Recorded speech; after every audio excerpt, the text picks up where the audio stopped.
Sebelum melakukan pemeriksaan, saya harus memastikan bahwa tangan saya bersih. Pada pemeriksaan kali ini hanya menggunakan satu alat, yaitu reflex hammer, di mana pasien nanti akan berbaring pada saat pemeriksaan.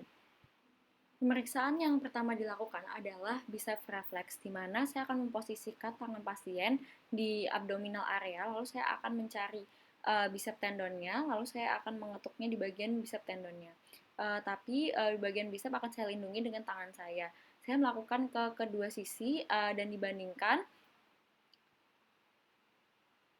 dan saya mengharapkan ada fleksi pada elbow.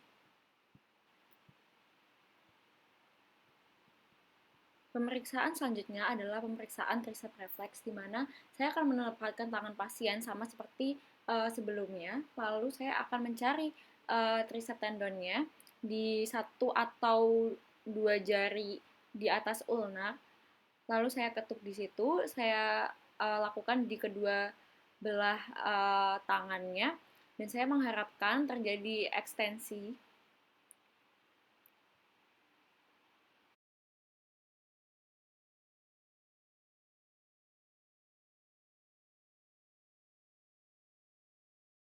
Pemeriksaan ketiga adalah pemeriksaan brachioradialis reflex, di mana saya akan memposisikan tangan pasien di samping dari tubuhnya, lalu saya akan mengetuk di bagian loose joint-nya. Setelah itu, saya akan melakukan ke kedua belah sisinya. Setelah itu, efek yang atau refleks yang saya harapkan adalah supinasi. Pemeriksaan selanjutnya adalah knee jerk atau patellar reflex, di mana saya akan memfleksikan kaki dari pasien atau knee joint-nya. Setelah itu saya akan menyangganya dengan tangan saya, lalu saya akan uh, mengetuk di bagian bawah dari patellar bone-nya.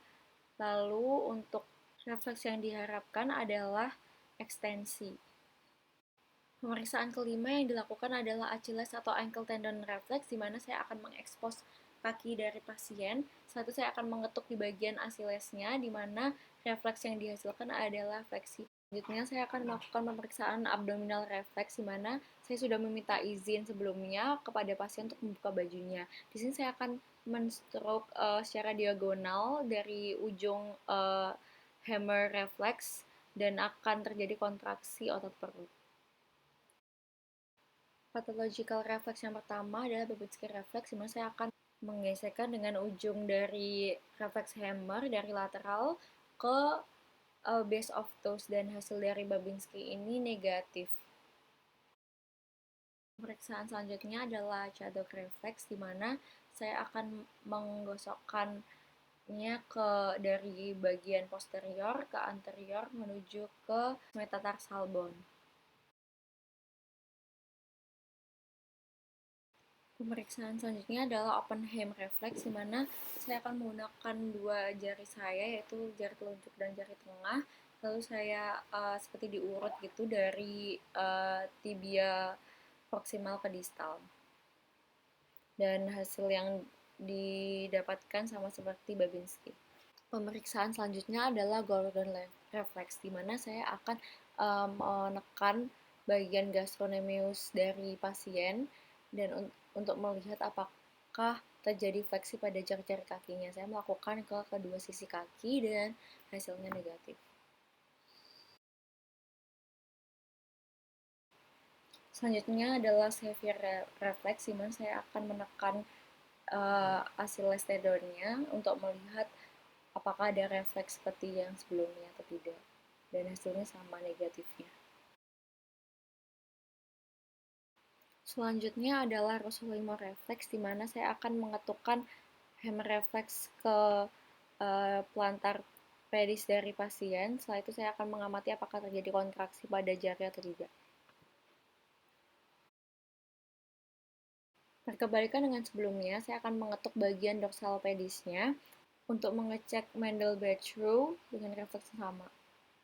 Pemeriksaan terakhir adalah Hoffman and Tromner reflex, di mana saya akan menjentikan jari-jari saya ke atas dan ke bawah. Jika ke bawah itu Hoffman, dan Tromner untuk ke atas.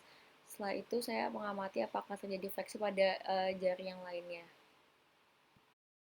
Primitive reflex yang pertama adalah granular reflex, di mana saya akan menaruh jari saya di antara alis dari pasien, lalu saya akan mengetuknya dan untuk mengamati berapa kali pasien mengedip.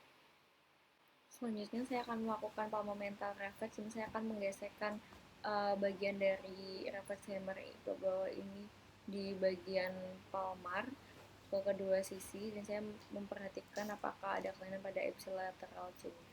Selanjutnya saya akan mengetuk bagian antara mulut dan hidung untuk melihat apakah terjadi pengerucutan. Selanjutnya adalah grass reflex, dimana saya akan seperti menggenggam tangan pasien. Jika positif, pasien akan menggenggamnya kembali. Di sini saya akan melakukan manual sign dengan cara menggelengkan kepala pasien ke kanan dan ke kiri untuk melihat apakah terjadi vertical rigidity. Setelah itu saya akan menaruh tangan saya ke sternum dari pasien. Setelah itu saya akan mengangkat kepala dari pasien untuk mengamati apakah adanya rasa kesakitan atau nyeri, dan juga saya melihat kakinya apakah terjadi fleksi yang berarti ada Brusinski 1. Selanjutnya adalah lasik spine, di mana saya akan mengangkat tungkai kaki dari pasien dan saya angkat minimal 70 derajat, dan saya melihat apakah pasien merasa kesulitan atau sakit atau tidak. Di sini pasien tidak merasa kesakitan atau kesulitan.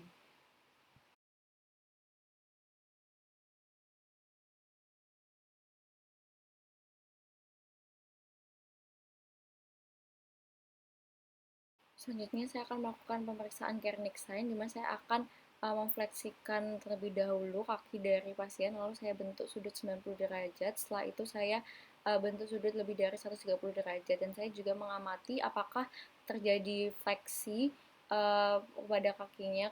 Jika iya, berarti menandakan adanya Brusinski 2. Tapi di sini tidak terjadi fleksi, sehingga Brusinski 2 negatif. Ini saya akan memeriksa Brusinski 3 dengan cara memencet tulang zigomatiknya. Jika positif, akan terjadi fleksi pada uh, lengan atasnya. Dilanjutkan dengan pemeriksaan Brusinski 4, di mana saya akan menekan bagian bawah abdomen untuk melihat apakah terjadi pergerakan di tungkai kakinya. Baik, untuk keseluruhan kesimpulan dari pasien, untuk yang physiological refleksnya positif, skornya 2, positif 2. Untuk pathological dan primitif negatif, skornya 0, dan untuk menial sense juga 0 skornya.